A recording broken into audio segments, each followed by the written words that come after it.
Dober večer, cenjene gledalke, spoštovani gledalci. Moje ime je Aljuš Pertinač.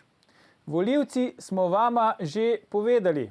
Samooklicani borki za upokojence, ena na kmetijstvu in obrambi, druga pa na infrastrukturi, Alenka in Aleksandra, obe pa, pozor, nista bili izvoljeni v parlament, na nacionalni televiziji razlagata, da je v nacionalnem interesu, da povemo, koga želimo gledati v parlamentu. Dragi Alenka in Aleksandra, smo že povedali, če bi bilo po naše, vaju v vladi ne bi bilo. Vi pa gledate 81. oddajo 3. sezone Faktor na TV3, Resnica boli, komentarji še bolj in Smrt sovražnemu govoru, Svoboda narodu. Danes bomo za vas komentirali klinc pa taka kultura. Kako kulturen narod smo Slovenci? Preveč, premalo ali ravno prav? Kako da se nunam, trebuhi lede, oj kako, oj kako, oj zato, ka se farjam purivat puste, oj zato, ka se farjam purivat puste.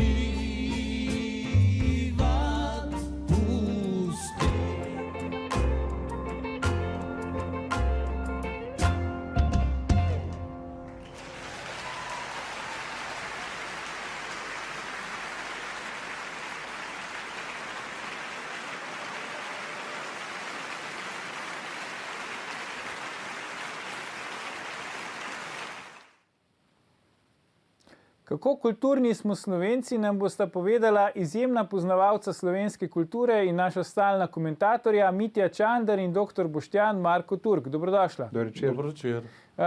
Mitja, Boštjan, z Prešernove proslave, ob našem največjem kulturnem prazniku je največ prahu dvignil nastop Magnifika, njegovega brata, ki ima umetniško ime Šaci in ostalih, ki smo delček tega smo ravno kar videli.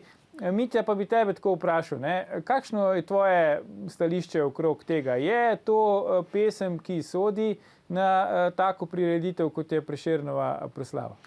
Načeloma sem seveda pristaš svobode v umetnosti, mislim, da to smo vsi, ki se ukvarjamo z umetnostjo, ampak seveda vprašati se moramo, kakšna je funkcija državnih proslav.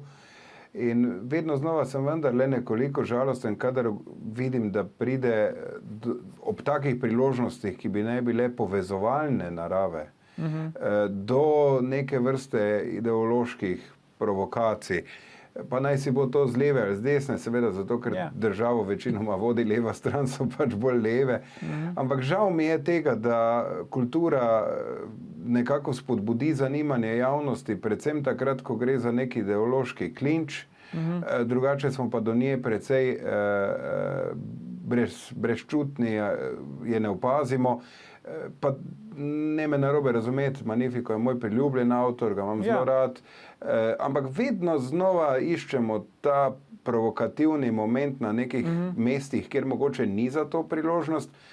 Hkrati pa seveda menim, da umetnost mora biti provokativna, mora biti izzivalna, mora tudi deliti duhove, normalno, brez tega ni umetnosti, ampak državne proslave so vendarle prostor, kjer naj bi nekako se povezali v neki skupni ideji in mogoče to ni ravno teren, kjer bi nekoga provocirali, ampak si bi morali to provokacijo mogoče vendarle prihraniti za umetniško ustvarjanje, ki itak ima svoj odmev v javnosti, kolikor ga pač danes ima na drugačen način kot na proslavah. Skratka, tajming je pomemben, ne? Ja, seveda je, ker proslava ni navaden umetniški dogodek. Proslava ni premiera v drami, proslava ni koncert, kjer pridemo svobodno zaradi afinitete do neke institucije ali pa umetnika, ampak proslava bodi si kulturni praznik, bodi si praznik osamosvojitve, bodi si nečesa drugega, naj bi vendarle iskala neko relativno široko skupno identifikacijo v neki skupnosti. In kadar poskušamo ločevati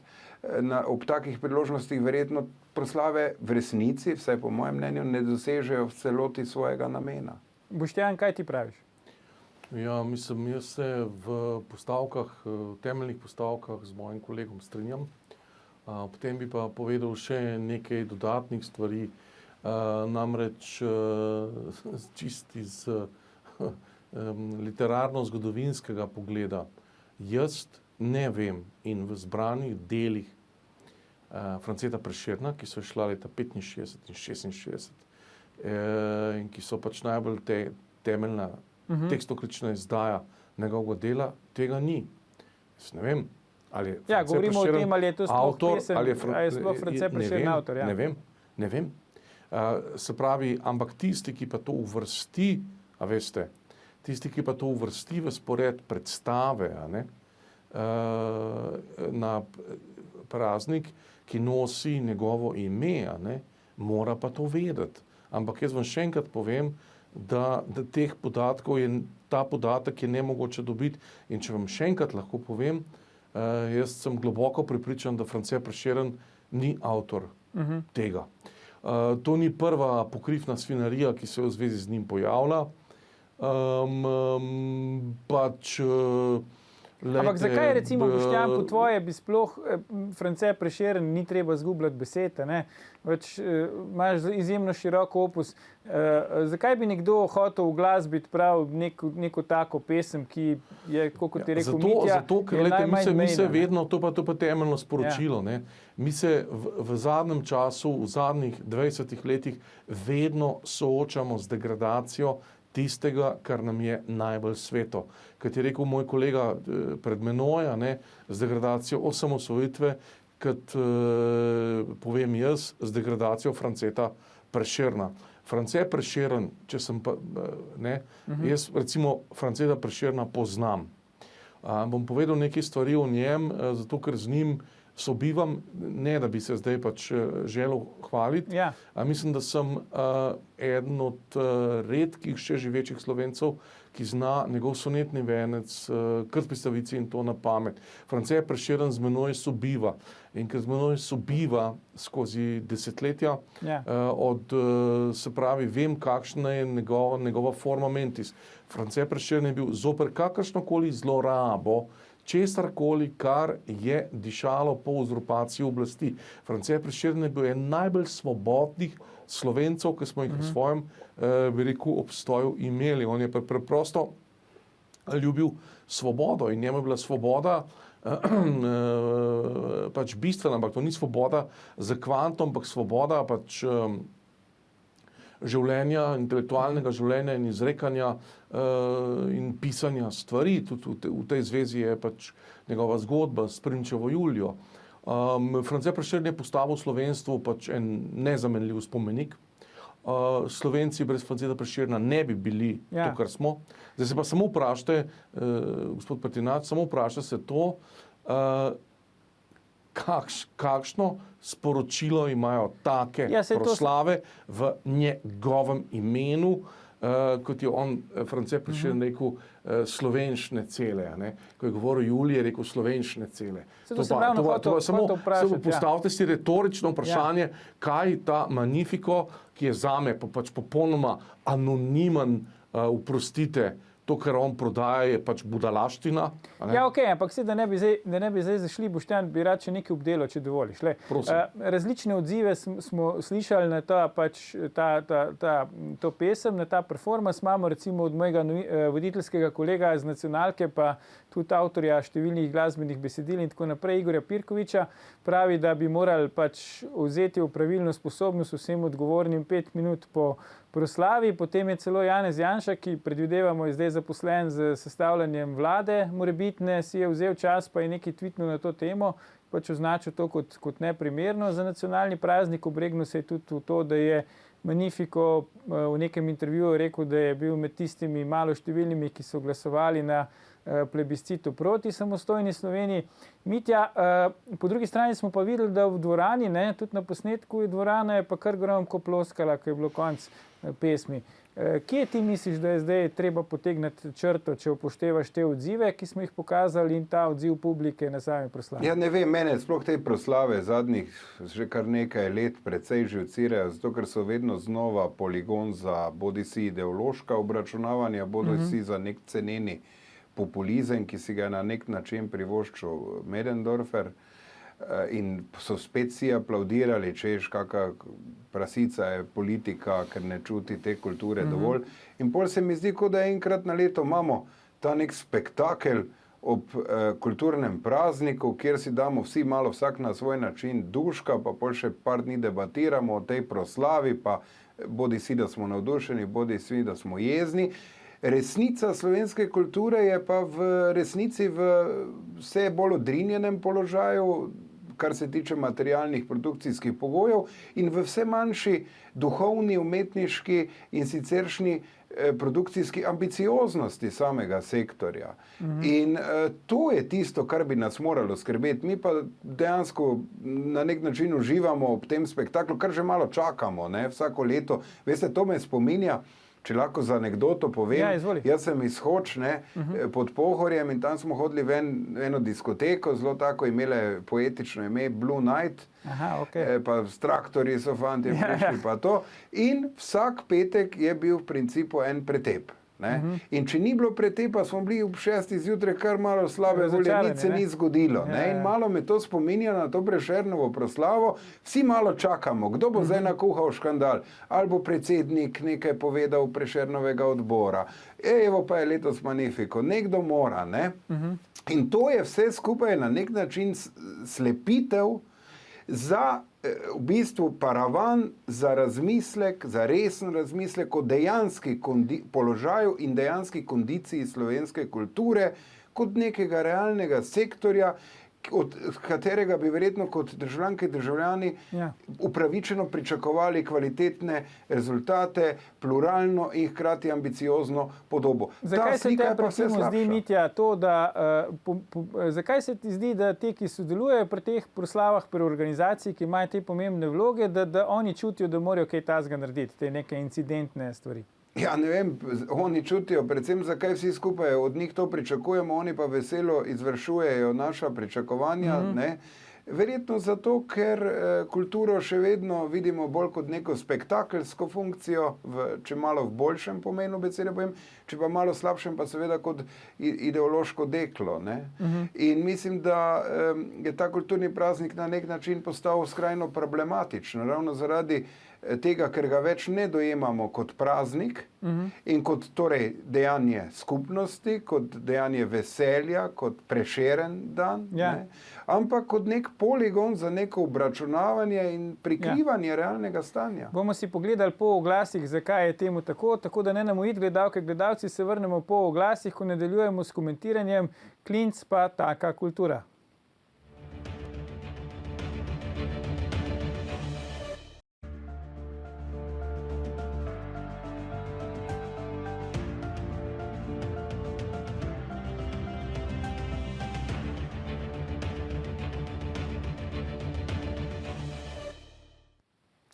Dobrodošli nazaj. Z nami sta še vedno Mitja Čander in Boštjan Turk. Pogovarjamo pa se o tem, kakšna je naša kultura oziroma kako kulturen narod smo Slovenci. Boštjan, ti si želel še po prvem delu oddaje še nekaj dodati o tem, kdo v resnici je bil France Prešeren. Izvoli. Ja, France Prešeren je bil pač človek, ki bi, če mene vprašate, ker ga pa poznam in sem o njem ogromno pisal, ki bi nagnal, kot je nagnal Kristus iz templja, ki bi nagnal te prekupčevalce s kulturo iz prvih vrst Cankarjevega doma. To bi nedvoumno naredil. Zato, ker on je dojemal pač, če bi prišel na sejo slovenske vlade, recimo ne vem, kjera vlada je zdaj, mislim, da so tam noter Serpentinšek, potem ena gospa Pivčeva, pa še ena gospa Bratuškova, pa bi to pometal ven. Kajti princip Franceta Prešerna je bil princip svobode in princip enakosti. In on je bil absolutno proti temu, vrgel bi ven črnčec. On je bil proti vsaki, bi rekel, proti vsaki hipokriziji, proti vsakemu hinavčenju, proti vsakemu, ampak on je to hinavčenje videl kot tako. Pri nas je pa hinavčenje pač v smislu tega, da si ti svojo lastno eksistenco zagotavlja. Če bi France Prešeren pa to vedel, lejte, vam pa jaz povem, da bi pač cel Cankarjev dom lahko zažgal. No, je pa France Prešeren, se verjetno strinjaš, naredil je slovenščini jezik poezije, ne? In predlagam, da če gremo zdaj iz te visoke kulture, o kateri smo govorili v prvem delu oddaje, pa na tako bolj širšo ljudsko kulturo. Poglejmo. Kaj dej, babe zoprne? Kaj dej, poj? Baba je sam zato na svet, da te žre. Pa prav sem vegetarijanka, kako če me žreš? In če me en dan nažre, že mislim, da sem umrl. Pa duh, ne, pa to ni prav. Dan pridem zmatran na kavč, ležem, a da už pa ležal. Ja, koga ne pa delam na kavče drugega, ne stojim? Butara. To je ko? In babo ti ne smeš nikoli vprašati, kako je. Ampak zmerjaj kaj bolj. Ker to duh jamra. Ti je vzem ti smisel za jamrat, nima za kaj živeti več. Pa baba, to je sam problem. Pa jo scateši, pa vroče, pa pejva dam, pa te hvače goro leče, pa z babo so sam problemi. Mitja, kje smo zdaj? Ne? Se pravi, na eni strani Magnifico na osrednji državni proslavi ob največjem kulturnem prazniku, na drugi strani smo videli pač predsednika vlade v odstopu v njegovi prejšnji karieri, mogoče zdaj tudi v kratkem nadaljevanje te kariere. Kje smo zdaj po tvoje? Ja, preprosto smo pač v tem, da se nam je pred nedolgo nazaj, ne, čeprav se nam zdaj že vse dlje zdi, zgodilo to, da je predsednik vlade vzel žogo in šel domov. Ne? Se spomnite iz nogometnega igrišča, ko smo bili otroci, se je včasih zgodilo, da je kdo, da običajno je imel eden žogo, ne, in je prihajal žogo in pol dvakrat, trikrat ni bilo kaj po njegovo in je včasih šel. Ne? In seveda prvič, drugič smo ga nejeverno gledali, tretjič smo si pa nekako nabavili novo žogo. Ne? In zdaj je vprašanje, seveda, smo realno v zelo negotovi politični situaciji. Mislim, da nisem edini, ki menim, da je še vedno 50% možnosti, da bomo šli na predčasne volitve, 50% pa, da bo sestavljena nova vlada. Vsekakor pa smo verjetno marsikdo med nami, državljankami in državljani, že malo siti vseh teh preigravanj v zadnjih 2 letih in bi si želeli predvsem učinkovitega in vendarle nekoliko bolj strateško podprtega vodenja države.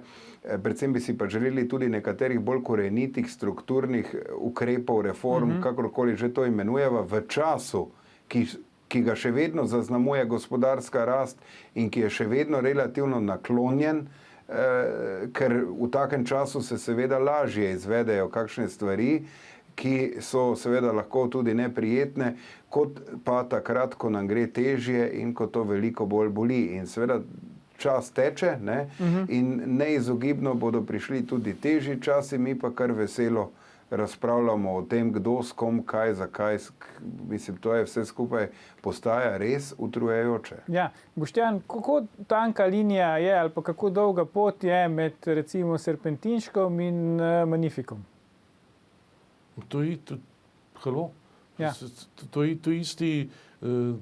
isti tako imenovan netalent za nič, ki je zdaj ta je na mestu nastopača na Prešernovi proslavi, on je pa bil na mestu predsednika vlade. Mislim, predvsem, recimo, da bi bil jaz ženska, da bi tam sedel, bi si pač zavihal, bi rekel, bi se pač uredil in bi šel na oder in mi bom dal 2 klofuti.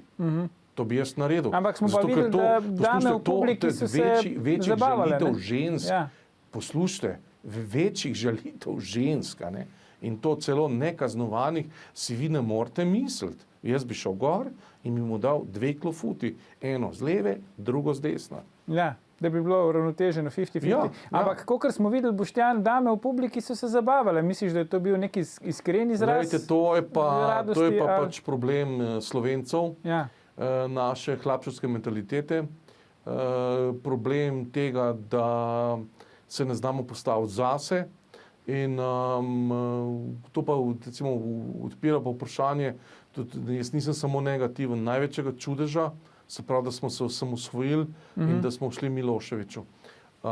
To so pa 2 stvari, ki jih jaz vam ne znam pojasniti, ker sta ena z drugo kontradiktorni. Ampak Slovenci smo v nastopu časov, kot se reče z veliko začetnico, biblijsko, zmogli ta pogum, da smo to napravili.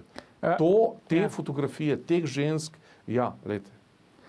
Boštjan, Nenad Gliks, reporterjev, novinar, je recimo tweetnil danes, da je to, kar je naredil Magnifico, recimo na osrednji državni proslavi v Sloveniji, si ne bi nikoli privoščil recimo v Srbiji, v neki pravoslavni državi, na neki taki proslavi takega ranga, ker bi ga sredi proslave nesli ven. Se ti strinjaš s tem, da je mogoče pri nas ta toleranca do takih dogodkov višja, kot pa kje druge? Jaz svojega spoštovanega kolega Gliksa tega tvita ne poznam, lahko pa v celoti potrdim temu, da če bi to naredil na račun Dositeja Obradovića ali na račun Vuka Karadžića na proslavi v Beogradu, pač v čast enemu ali drugemu, bi mu pač nekdo prerezal vrat. Ko bi šel pač iz dvorane. Zato, ker če mu ne bi vratu prerezal v prvem trenutku, bi mu ga pa v tretjem. To je za Srbe, pa tudi za Hrvate. To je pač nezaslišana žalitev. Mitja, zdaj, če si pogledamo, recimo, še ena stvar je tako napol šla mimo nas v teh dneh, ravno okrog kulturnega praznika, in sicer eni trije mladeniči so bili na nekem športnem tekmovanju, kjer so dosegli dobro uvrstitev in so se pač odločili, da bojo to svojo uvrstitev na nek čuden način pač praznovali. Mogoče lahko to sliko malo približamo, fotografijo, da bojo gledalke in gledalci videli, za kaj gre. Skratka, s srednjim prstom na desni roki so pokazali na državni grb. Zraven pa vidimo pač Prešernovo nagrajenko, ki je izvedla različne performanse, med drugim tudi podvojila psa. Tukaj pa vidimo njen nosečniški trebuh, ki nekako prodira skozi slovensko zastavo. Pa me zdaj zanima, Mitja, ali smo mi razvili odnos v 30 letih samostojnosti do svoje države in ali je mogoče ta odnos tudi en del razlogov, da se na področju kulture tako norca delamo tudi takrat, ko bi morali slaviti v bistvu kulturo. No, še enkrat, v umetnosti se seveda lahko vedno znova pogovarjamo o nekih mejah, kaj še je umetnost, kaj ni, kaj je zgolj provokacija, ampak vendar le sam stojim na stališču, da moramo te meje postaviti čim dlje in moramo pustiti, da se na nek način šele publika odloči, kaj je res umetnost, kaj ni, oziroma da nekako čas pokaže, kaj je umetnost, kaj ni. Vsi vemo, da kar je bilo v prvem hipu zgolj provokacija, je običajno potem odmrlo in ostalo zapisano kot provokacija. Marsikaj, kar je pa bilo za marsikoga v nekem trenutku mišljeno kot zelo provokativno, je pa potem s časoma ta provokativni naboj zbledel, pa je dejansko ostala neka umetniška vrednost. Tako da tukaj moramo biti previdni. Jasno pa je, da je druga stvar s temi otroci, in tudi nasploh z nekim, kako bi rekel, spoštovanjem države. Mi imamo, ali ne vem kaj, nek manj vrednosten kompleks, da cel čas poskušamo v nič dajati lastno državo in da se nam to zdi celo kul.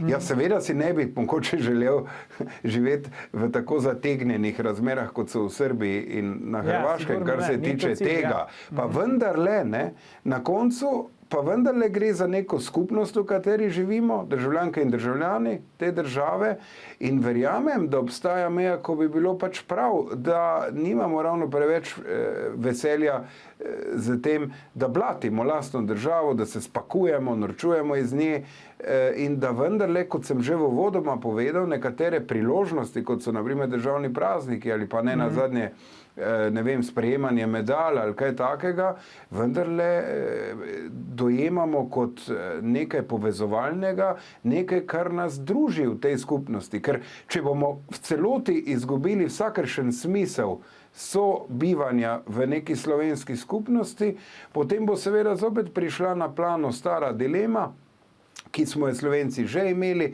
zakaj bi vendarle bili nekaj posebnega, če smo lahko del neke večje skupnosti, kjer bomo celo v smislu pragmatičnega vidika živeli bolje, lažje, in to ni v slovenski zgodovini se je zgodilo enkrat, ampak v zadnjih 200 letih verjetno kar večkrat, da se je marsikdo sam odločil ali pa začel razmišljati o tem, da bi bilo bolje, da pripada neki večji skupnosti. In mislim, da na en zdrav, dovolj sproščen sproščen način, bi vendarle morali pokazati neko večje spoštovanje do lastne države in pa predvsem tudi, veš, na nek način toleranco do ljudi, ki so drugačni od nas v tej skupnosti, ampak nas vendarle nekaj druži. Mi se pa včasih obnašamo, kot da so nam lastni sodržavljani in sodržavljanke sovražniki, pa čeprav v resnici zgolj delimo neka različna stališča o nekaterih temah, še vedno pa pripadamo isti skupnosti in mislim, da se bomo morali nekaj te resnične strpnosti v prihodnosti vendarle navaditi, če želimo ohraniti to skupnost in lastno državo. Se absolutno strinjam. Boštjan, zakaj je ta delitev duhov, o kateri govori Mitja, pri nas tako globoka, da se celo na kulturni praznik uspemo razdeliti, če ne celo skregati? No, mislim, da torej, v delitvi duhov lahko govorimo pred drugo svetovno vojno, po drugi svetovni vojni in danes ne moramo govoriti o delitvi duhov, mogoče pogojno v 90-ih letih. Pač tu je en absoluten primat postpartijske oblasti, ki dela iz kriminalcev. Ja, ti govoriš o oblasti, jaz sem govoril bolj med ljudmi, ne? Vidimo tudi volilni rezultati, nekako je približno pol zmerom, ne? Ne, ker se volilnih rezultatov tiče, pa to je pol, ja, se strinjam s tabo, ampak pol ljudi ne gre volit, ne, mislim, to je ta pol, ne. Pol ljudi pač sploh nima več najmanjšega, ne, iz razlogov, o katerih tukaj seveda govorimo, motiva, da gre obkrožiti nekoga. 50% Slovencev ne voli na volitvah. Ja. Ostali pa volijo, pač vemo, kako volijo, ampak jaz se pač sprašujem, se poskušam postaviti, bi rekel, ne, ker je pač to brezupno, zato ker je pač to vedno en in isti postpartijski refleks. Postpartijski refleks je pa ta, da boš pa zaničeval vse, kar je nacionalno, kar je dobro in kar je pozitivno. Pa se to ni pogruntov Magnifico, to so pogruntali, to je Lenin pogruntov, ne. Še nekaj, vi morate v moji knjigi Aleksandar Jakovljev, človek, ki je soustvaril svet, jaz sem to povedal, tudi v tej oddaji, v katerem živimo, oče perestrojke, je rekel, največji zločin, ki so ga ruski komunisti naredili, ni bil uperjen proti Američanom, je bil uperjen zoper lastni narod. To je to. Mitja, kaj recimo zdaj pač dve opcije sta, kot si že omenil, ali predčasne volitve, po katerih bo pač neka vlada se spet oblikovala, ali pa kakšna vlada do rednih volitev, kakšno dediščino bo katerakoli od teh dveh vlad, ki že bo prevzela na področju kulture? Ja, jaz mislim, da seveda, če sva realna, so se sredstva na področju kulture, pa seveda ne samo na področju kulture, zvišala kar konkretno za 20%. Določen problem te statistike je mogoče v tem, da so se zvišala seveda predvsem za plače v javnem sektorju, manj pa za izboljšanje produkcijskih pogojev, pa vendarle. To je dejstvo, da je prišlo do poprave proračuna na področju kulture. Druga stvar, ki pa je zelo pomembna kot nek pozitiven momentum, je pa seveda sprejetje zakona o kulturnem evru, ki lahko omogoči v naslednjih 6-7 letih dejansko nek zagon investicijskega cikla na področju kulture. Vemo, da se v infrastrukturo zadnjih 10 let skoraj da nič ni več vlagalo in da imamo marsikje zelo, zelo slabe razmere za samo produkcijo. Marsikaj bo pa seveda treba postaviti na novo, predvsem bo treba reformirati sam sektor, dinamizirati sektor, omogočiti fleksibilnejše zaposlovanje, ampak seveda za takšne stvari pa je potrebno neko širše politično soglasje. Vemo, da je upor zoper vsakršno resnejšo spremembo izjemen in da to ni lahka naloga in to ni naloga zgolj za enega ministra ali pa eno politično stranko, ampak je nekaj, kar bi zahtevalo širši konsens, podobno seveda kot tudi na drugih družbenih področjih. Vse tudi zdravstvena reforma ali pa pokojninska reforma so zahtevne, zelo zahtevne stvari, ki nikakor ne morejo obviseti na enem človeku ali eni stranki. In te globlje spremembe pravzaprav pogrešamo tudi v kulturi, če želimo preiti od maksime, da je važen, pa čeprav pogosto resnici na ljubo mizeren, socialni status kulturnikov, ampak postaviti v prvi plan pričakovanje državljank in državljanov, da imajo kvalitetno in raznoliko kulturo. In paradoksalno, če bo to pričakovanje uresničeno, bo posledično tudi status tistih, ki se oziroma se bodo ukvarjali s kulturo, dejansko boljši, kot je danes. Danes se pa ta denar razprši na tisoč koncev, češ za vsakega malo, rezultati pa temu primerno ne morejo biti dobri, niti kulturnice in kulturniki na koncu koncev ne morejo biti zadovoljni s svojim statusom, vse skupaj bolj kot ne spominja na vegetiranje in na nek slab status quo. Boštjan, zdaj ob osamosvojitvi in lastni državi bi človek pričakoval, da bomo tudi na kulturnem področju, če se tako izrazim, napredovali, da bomo postali bolj kulturen narod. So se ta pričakovanja uresničila ali se niso, po tvojem mnenju? Ne, in tu je prvič, da se ne morem za kolegom Čandrom strinjati.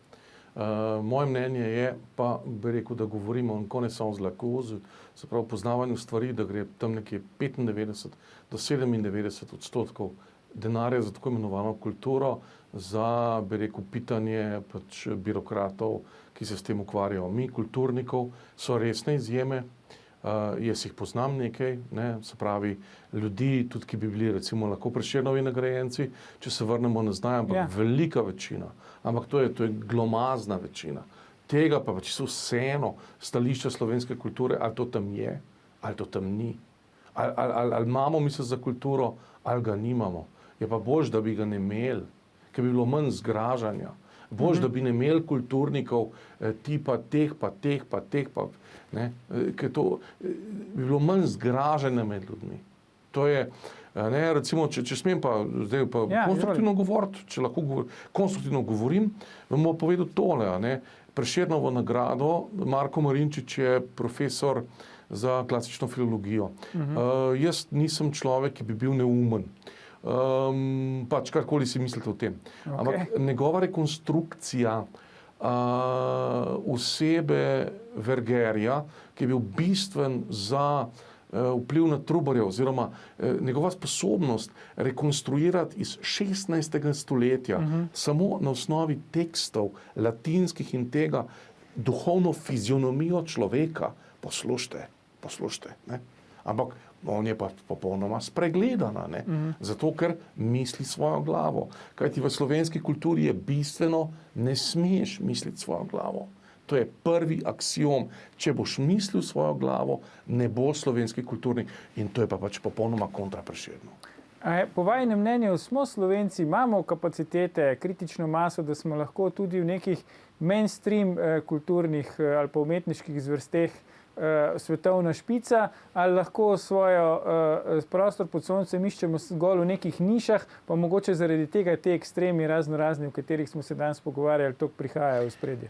Saj so Avseniki dokazali, če hočeš o pop kulturi govoriti, da so lahko bili zelo uspešni, in ne samo Avseniki, tudi če gremo zdaj na resnejšo kulturo, slovenski ustvarjalci, znanstveniki, umetniki, so veliko stvari dosegli tudi v svetovnem merilu. Ampak Avsenikov recimo ni na Prešernovi proslavi, Mitja, ne? Ja, seveda, ne. Ampak hočem še enkrat to povedati, da jasno je, da bomo morali nekaj spremeniti, če želimo boljše rezultate, če želimo bolj kvalitetno in bolj raznoliko kulturo.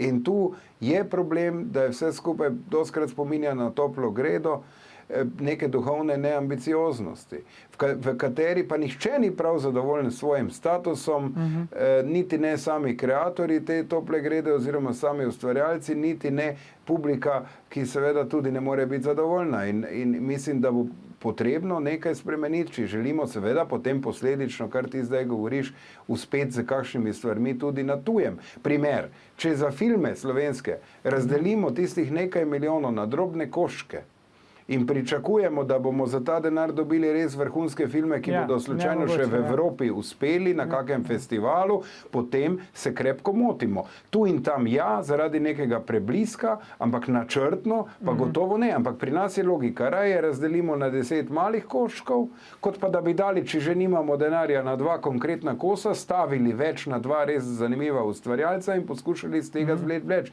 Hočem samo ilustrirati to našo mentaliteto, ki nikakor nikakor ni samo lastna kulturi, ne, ampak je lastna pravzaprav celotni družbi. Dajmo imeti vsak svoj vrtiček, ti daj meni mir, jaz pa tebi, pa toliko, da imamo za kruh pa mleko, kaj več pa niti Pa nočemo. smo zadovoljni. Ja.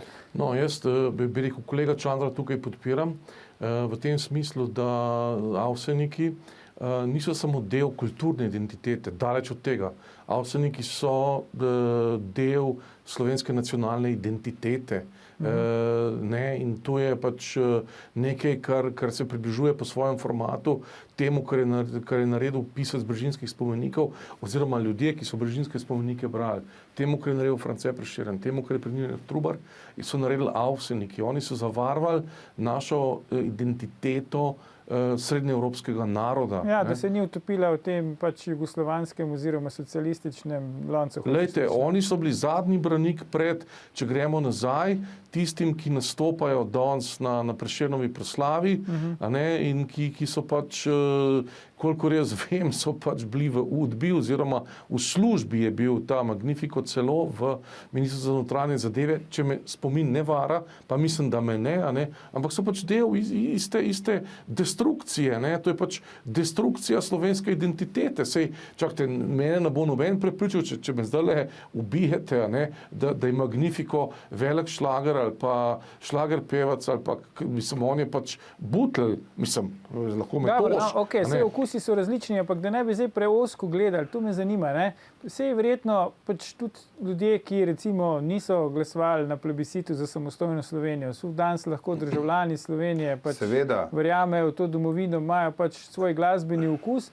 Tisto, kar mene zanima je, pa bom predlagal, da si najprej pogledamo en posnetek, kdaj vidva pričakujete, da bomo mi recimo na takle način praznovali naš največji kulturni praznik. Poglejmo.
Evo, Mitja, na kratko, če lahko. Jaz bi si še enkrat več... podzemne železnice, Ja. ljudje so navdušeni. Ne? Jaz bi si še enkrat več želel, da bi Prešernov praznik bil res Prešeren in da bi uživali v umetnosti, v kulturi, pa naj si bo to pop kultura, kot je to Magnifico ali Avseniki, za ene eden, za druge drugi, naj si bo to visoka kultura, naj si bo to alternativna kultura, čisto vseeno je.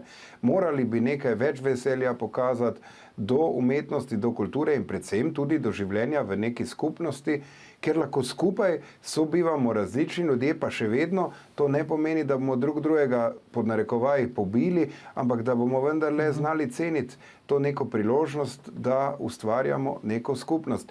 Mi pa vedno znova ta Prešernov praznik uporabimo za neko medsebojno blatenje ali pa vsaj za neko naslajanje nad nečim. In ne vem, če ta praznik sploh ima še nek svoj smisel, če bo se tako nadaljevalo. Bomo videli, kako bo prihodnje leto. Mitja Čander, dr. Boštjan Marko Turk, najlepša hvala za vajne današnje komentarje v naši oddaji. Gledalke, gledalci, to je bila huda ura, ki se ji reče kultura, 391. Faktor na TV3. Glejte nas v živo spet jutri, ko bomo komentirali, ali je vlada Janeza Janše v nacionalnem interesu. Predvsem pa ne pozabite, Magnifico je peder. Majke mi, majke mi, majke mi, peder.